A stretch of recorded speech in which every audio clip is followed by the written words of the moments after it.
Assalamualaikum warahmatullahi wabarakatuh.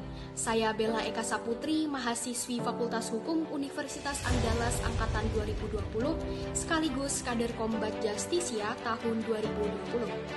Belakangan ini, wacana merevisi Undang-Undang Informasi dan Transaksi Elektronik atau ITE masih menuai pro dan kontra. Sejumlah praktisi hukum dan pengamat berpandangan bahwa hal ini perlu dilakukan untuk menyempurnakan konteks dari isi undang-undang itu sendiri. Sampai saat ini pun, banyak pihak yang menilai bahwa Undang-Undang ITE masih digunakan untuk mengontrol ketat pengguna media sosial. Hal ini tidak adil apabila terus dibiarkan di Indonesia. Lantas, seberapa mungkin revisi Undang-Undang ITE ini dapat direalisasikan dan produk hukum mana lagi yang membahayakan kebebasan? Wacana merevisi Undang-Undang Informasi dan Transaksi Elektronik atau ITE bergulir setelah Presiden Joko Widodo meminta agar implementasi undang-undang ini dapat menjunjung prinsip keadilan. Ia pun mengaku akan meminta DPR untuk melakukan revisi terhadap undang-undang tersebut jika dalam undang-undang ITE yang berkeadilan itu tidak dapat terwujud.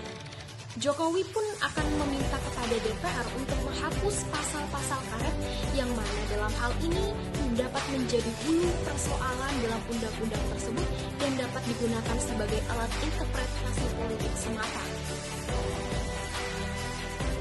Pro kontra revisian Undang-Undang ITE sudah mencuat di depan publik akhir-akhir ini.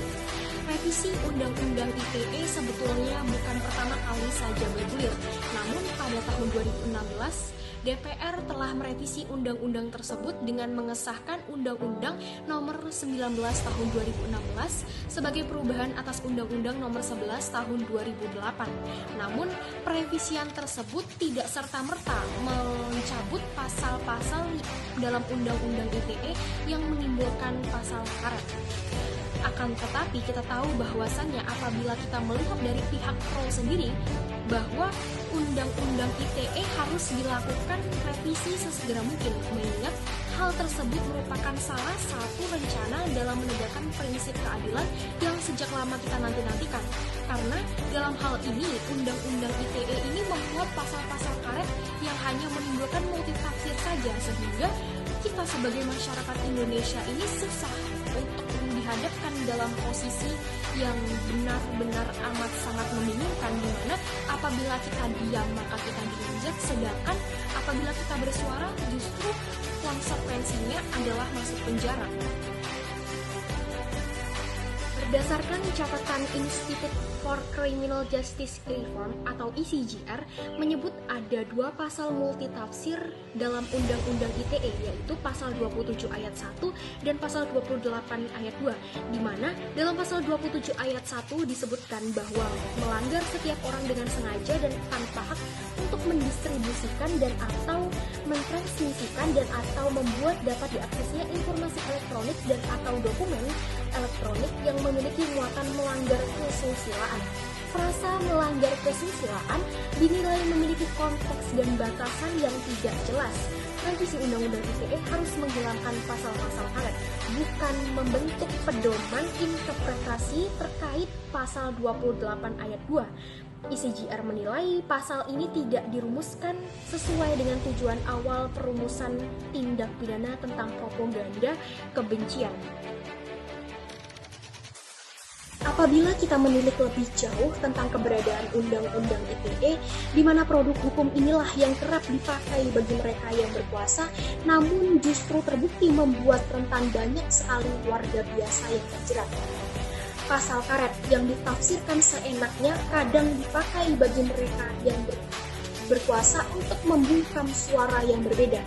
Baik Nuril menjadi contoh paling mutakhir betapa hukum sering membuat korban terjungkir.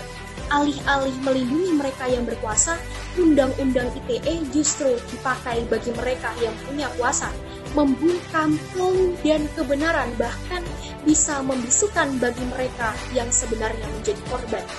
Pun hemat kami, perevisian Undang-Undang ITE perlu dilakukan sesegera mungkin karena hal tersebut adalah merupakan jalan satu-satunya untuk membuka titik terang keadilan bagi bangsa Indonesia untuk berekspresi langsung ke pemerintah maupun lewat media sosial. Baik itu dengan batasan-batasan tertentu yang diatur dengan undang-undang secara detail, bukan mengandalkan pasal karet yang justru sebagai alat interpretasi politik semata. Kami pun berharap pemerintah dalam melahirkan putusan dapat mempertimbangkan banyak hal, dan pemerintah juga harus melakukan revisi segera mungkin agar hal ini bukan hanya sebagai retorika politik semata. Sekian, terima kasih.